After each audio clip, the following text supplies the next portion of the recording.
चलिए अब बात करते हैं friction due to liquid and gases. Solid ही नहीं, सिर्फ सॉलिड ही नहीं बल्कि liquid and gases also they exert friction. भाई सॉलिड और सॉलिड जो है वो तो लगाते ही हैं, लिक्विड और गैस भी कहते हैं कि हम क्यों पीछे रहें, हम भी लगा लेंगे थोड़ा बहुत फ्रिक्शन, है ना। चलिए आगे देखते हैं। You have seen that solids exert friction when their surface move relative to the other। ये हम अभी तक देखते आए हैं कि when two solid bodies they actually slide over one another, move over one another when friction is produced, है ना। चलिए नेक्स्ट देखते हैं कि the liquid and gases also exert friction on the bodies moving through them। जब भाई पानी पे आप चलोगे बोट में बैठकर, तब आप क्या एक्सर्ट करोगे, तब आप एक्सर्ट करोगे, you will exert a friction and this friction will be your friction due to exerted by liquids. ठीक है, आगे देख लेते हैं। However they offer much less friction as compared to the solid surface. भाई देखिए, क्योंकि वाटर जो है या फिर जो गैसेस हैं they have the quality of flowing, उनके पास क्या क्वालिटी है, बहते रहने के लिए। इसीलिए जब ये खुद बह रहे हैं तो they can not exert a lot of amount of friction on another body which is already moving on them. जैसे कि ये बोट है, ठीक है, बोट जा रही है पानी के ऊपर, फ्रिक्शन तो पानी लगा रहा है ऑपोजिट डायरेक्शन में, to not allowing the boat to move, नहीं चाहता कि मेरे ऊपर से जाओ, लेकिन बोट की एनर्जी, बोट का फोर्स पानी से ज़्यादा है, इसीलिए बोट मूव कर रही है। ठीक, तो आप ये समझ लीजिए कि वो ऑब्जेक्ट जैसे कि हो गई आपका लिक्विड और जैसे कि हो गया आपका गैस, इन दोनों के पास फ्लोइंग कैपेसिटी होती है, बहने की ताकत होती है। ठीक, इसीलिए बहने की ताकत की वजह से, फ्लोइंग कैपेसिटी की वजह से they can not apply a large amount of friction. Okay, चलिए मुझे लगता है कि कुछ तो समझ में आ ही गया होगा आपके, है ना। चलिए ना let's see the next part of the same. ठीक, अब इसको समझ लेते हैं कि यहाँ तक तो आपको समझ में आ ही गया होगा, है ना। अब now one activity is done for you. Okay, let's discuss the activity part. Activities they are very necessary in science. Why? Because in activity only you can understand कि भाई बताया क्या जा रहा है और हमें कैसे एक्सपेरिमेंट करना है। वो एक्सपेरिमेंट करने का तरीका और उसका जो रिजल्ट है that is always shown in activities. Now let's start reading the activity. चलिए, this is your activity third. Okay, aim का मतलब हम क्या करना चाहते हैं। Rub your hand together. Now put your hands under the top and let water fall under the tap and let the water fall on them. They इसके बाद देखिए, try rubbing them now। okay, try rubbing them now। in which case it is easier। आप बताइए, पहले सूखे हाथ dry रब, ठीक, करिए सूखे हाथ करो, खुद ही करके देख लीजिए, फिर उठिए और पानी के नीचे जाके देख लीजिए। when you rub dry, ठीक है, जब आप ड्राई रब करते हो आपके हाथ गर्म हो जाते हैं। क्यों हो गए? It is because when you apply force on rubbing, ठीक है, गर्म हुए क्योंकि your both the hands are applying friction on each other। दोनों हाथ एक दूसरे के ऊपर ऑपोजिट डायरेक्शन में जा रहे थे कि नहीं जा रहे थे, बताइए। ये दोनों एक दूसरे पे ऑपोजिट डायरेक्शन में जा रहे हैं। ठीक, इस फोर्स, ये वाला जो है ये फोर्स इधर जा रहा है और ये वाला फोर्स ऐसे जा रहा है। इन दोनों फोर्स की वजह से वो आपके हाथों के बीच में एक नया फोर्स जन्म ले लेता है। जन्म का साथ है जो कि है फ्रिक्शन। ठीक, और फ्रिक्शन जो है यहाँ पर हीटिंग इफेक्ट प्रोड्यूस कर देता है। क्या इफेक्ट प्रोड्यूस करता है? हीट, गरम। तो ये हीटिंग इफेक्ट आपको यहाँ पर गरम हाथ फील करते हैं। सर्दियों में ज़्यादातर आपने लोगों को देखा होगा, they continuously rub their hand to basically keep their hands warm. ठीक है, now second part of the activity, rubbing of hand under water when the, ये वाला बोल रही हूँ मैं, ये वाला पानी ज़्यादा बर्बाद मत करिए इस एक्टिविटी को करने में। ठीक है, चलिए खैर देख लेते हैं कि when you rub your hand in water, ठीक, the amount of friction here, the amount of friction produced is very less. Why? Because it basically creates a lubricant between both of your hand. आपके हाथों के बीच में पानी ने एक lubricant का काम कर दिया और फ्रिक्शन को लेस कर दिया। क्या कर दिया? लेस कर दिया, जिसकी वजह से इजीली आप हाथ धोएंगे और you will not experience any heat, आपको गर्म महसूस नहीं होगा। ठीक है, चलिए इसके बाद नेक्स्ट देखते हैं friction due to water. When an object move through water it experience the force of friction. ठीक है, when an object move through water, जब एक ऑब्जेक्ट पानी से जाता है, ठीक है, हम ये देख रहे हैं, तब जाकर उसमें फ्रिक्शन फोर्स होता है, ये हमको महसूस होगा अब जब हम आगे इसको पढ़ते देखते हैं। To show that the liquid also exerts a friction, इस बात को प्रूव करने के लिए कि वाटर भी एक तरीके का फ्रिक्शन प्रोड्यूस कर सकता है, ये एक्टिविटी दी हुई है। इसमें देखिए क्या करना है, एम है to show that liquids also exert force, कि लिक्विड भी कम नहीं, they also exert friction, they also exert friction. ठीक है, चलिए देख लेते हैं। मटेरियल रिक्वायर्ड, कि हमें क्या क्या चाहिए, हमें चाहिए प्लास्टिक 2 जार्स एंड वाटर। भाई कुछ नहीं, आप यहाँ पर एक बॉल ले सकते हैं, ठीक है, और पानी ले सकते हैं और बीकर ले सकते हैं। अब इसके बाद प्रोसीजर देखिए, take plasticine and make 2 equal size ball of it. Plastic लीजिए, 2 इक्वल साइज ऑफ बॉल बना लीजिए। अब आगे देखिए, fill 1 jar with water and keep another jar empty. एक जार में पानी भर दीजिए यहाँ पर और दूसरे को खाली ही रहने दीजिए, उसमें कुछ ना करिए। देखिए, drop 1 plasticine ball in 1 jar and other in the second jar at the same time. एक बॉल इधर और एक बॉल इधर, दोनों में एक एक टपका दीजिए। अब देखिए क्या होगा, in which jar does the ball reaches the bottom first and why. आप देखेंगे कि जैसे ही आपने बॉल थ्रो की दोनों ही जार्स में, कौन सी नीचे आई सबसे पहले, ये आप बताइए। कौन सी नीचे आई होगी? सोचिए। अब सब कुछ मैं ही बता दूंगी तो आप तो लॉजिक सीखेंगे ही नहीं लगाना, है ना, और नहीं सीखेंगे तो साइंस तो पढ़ ही नहीं पाएंगे। कि साइंस तो बेसिकली क्या है, science is basically experimenting with the things you get in the nature. ठीक है, तो चलिए देख लेते हैं कि क्या होगा इसके बाद। Observation, you will observe that in the first jar having air, the ball reaches the bottom first than the case of the second jar। आप ये देखेंगे कि जहाँ कुछ नहीं है, खाली सुन सन्नाटा है, मतलब ये वाला फर्स्ट जार, इधर पे बॉल जो है वो सटाक से नीचे पहुँच गई, और जहाँ पानी भरा हुआ है इट टेक्स टाइम। क्यों? क्योंकि here nothing is there to actually exert force of friction. आई बात सुनने, यहाँ पर कुछ भी नहीं है, थोड़ा बहुत एयर भरी होगी, सो एयर ज़्यादा नहीं लगाती है फ्रिक्शन, ठीक है, लेकिन यहाँ पर पानी भरा हुआ है and this liquids exert friction, and here you will see that friction is exerted by the liquid, that is why frictional force, friction of liquid friction लिखना चाह रही थी मैं, आप इसको समझ लीजिएगा कि लिक्विड फ्रिक्शन की वजह से, LF का मतलब है लिक्विड फ्रिक्शन, तो लिक्विड फ्रिक्शन की वजह से बॉल जो है वो टाइम लेती है और धीरे धीरे नीचे आ पाती है। आई बात समझ में? उसके बाद देखते हैं कि वी कंक्लूड, अब कंक्लूड तो हो जाइए भैया, कि कंक्लूजन क्या है कि we conclude from this activity the liquids also exert friction due to water is more than the friction due to air.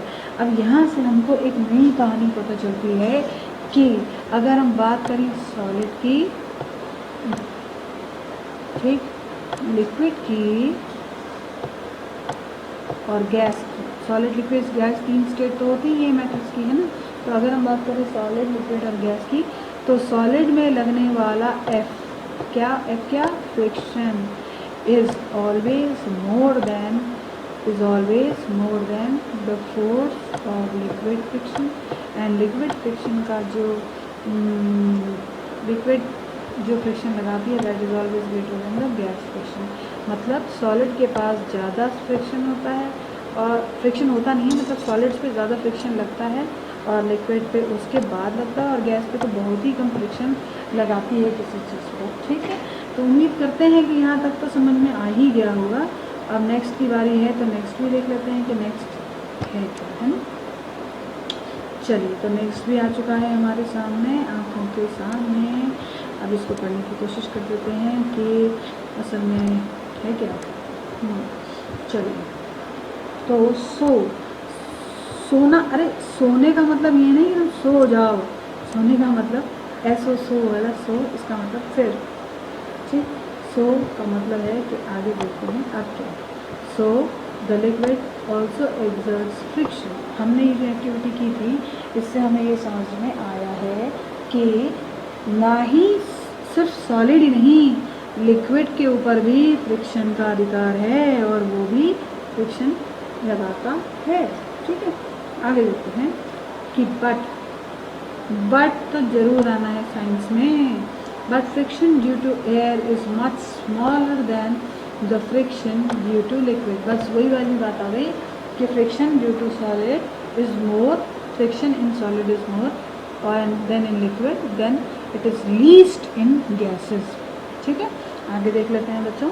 उम्मीद करती हूँ कि कुछ तो समझ रहे हैं। ठीक है, चलिए नेक्स्ट देखते हैं। क्या है कि साइंस का सब्जेक्ट थोड़ा सा बोरिंग हो जाता है, तो चटपटी बातें करना ज़रूरी होता है जी। आगे चलते हैं, देखते हैं। The friction due to water is important for the movement of boats and ships. हाँ, देखिए, ये ज़रूरी नहीं कि फ्रिक्शन हमेशा जो है नुकसानदायक ही हो या फ्रिक्शन हमेशा बुरा ही हो। फ्रिक्शन का एक अच्छा रूप भी होता है। ठीक, ये जो फ्रिक्शन है ये हम लोगों को ओवर स्पीडिंग से बचाता है। ठीक, फ्रिक्शन की वजह से काफ़ी सारी चीज़ें रुक सकती हैं। नहीं तो अगर आप अपने घर के सामने एक पहिया डालते, मतलब पैडल डालते साइकिल का, तो आप अर्थ के दूसरे छोर पे जाके उतरते।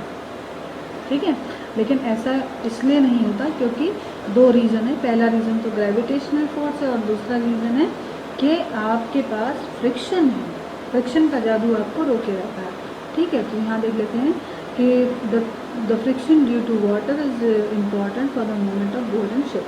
This is important. That is because the force applied on ships and boat helps them to move. The friction applied on a boat and ships, that is basically helping them to move on further. ठीक है, now let's see, have you ever thought why boat and ships are given this special shape? आपने देखा होगा कि जो boat का ये जो शेप है, इस शेप को बोलते हैं स्ट्रीम लाइनिंग शेप। आगे पढ़ लेंगे यार, लेकिन मैं आपको पहले ही बता दूं, अरे बोट का ही नहीं, आप अगर हवाई जहाज़ भी देखें, एरोप्लेन देखें, छोटे छोटे आप एयरक्राफ्ट देखें, तो इन सब का जो शेप होता है वो सबका शेप एक जैसा स्ट्रीम लाइन शेप होता है। स्ट्रीम लाइनिंग शेप क्यों दिया जाता है? इसलिए दिया जाता है ताकि जो बगल से निकलने वाली हवा है इन शेप्स के, वो काट के दोनों मतलब जब एकदम एक स्लैब से आ रही है, अब बीच से एरोप्लेन जब जाएगा तो हवा कटेगी, दो भागों में अलग अलग सेपरेट हो जाएगी। तो सेपरेट होने पर फ्रिक्शन कम होगा, सेपरेट होने पर फ्रिक्शन को वो कम करे, बॉडी पर लगने वाला फ्रिक्शन कम हो ना कि ज़्यादा हो, इसीलिए ऐसा शेप दिया जाता है। और समझ में आई? चलिए एक डायग्राम बता देती हूँ कि ये वाला जो शेप है, ये वाला, ठीक है, ये स्ट्रीमलाइन शेप इस तरीके का कुछ होता है, एग्जैक्ट शेप तो नहीं बना। अब आप ये देखिए कि यहाँ से हवा आ रही है, ठीक, या पानी आ रहा है, दोनों ही एक ही बात है, ये पानी है, तो पानी को ये इस तरीके से काटेगी कि कुछ भाग यहाँ चला जाएगा और कुछ भाग इधर चला जाएगा। आई बात समझ में? इधर इधर जाने से, दो जगह डाइवर्ट होने से और शेप की वजह से, इस शेप की वजह से, शेप की चिकनाहट की वजह से फ्रिक्शन लेस रहेगा। आई बात समझ में आपको?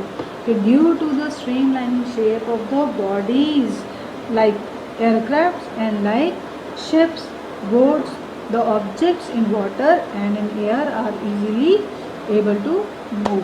आई बात समझ में? चलिए आगे देख लेते हैं। That is narrow in front and broad in the middle अच्छा भाई, नैरो इन फ्रंट का मतलब सामने से छोटे। भाई चिड़िया को तो देखा होगा आपने, चिड़िया का जो शेप है, दिस इज चिड़ियों का shape, they are the best examples of streamline shape. इनका इस तरीके से होता है कि they are basically narrow from the front. क्यों? So that they can divide the streams of water and air in to parts and broad in the middle, broad in the middle, so that the air which has passed or the water which has passed from is passing from both the sides, basically it then afterwards help in lifting up the object। आई बात समझ में कि जो हवा cut कर, object ने जिस हवा को काटा और उसके बीच से घुसता हुआ चला जा रहा है, जब वो हवा बॉडी के बीच के भाग में पहुंचती है तो वह बॉडी को ऊपर करने में मदद करती है, ना कि फ्रिक्शन लगाकर नीचे करने की। आई बात समझ में, इसीलिए ये स्ट्रीमलाइन शेप यूज़ किया जाता है।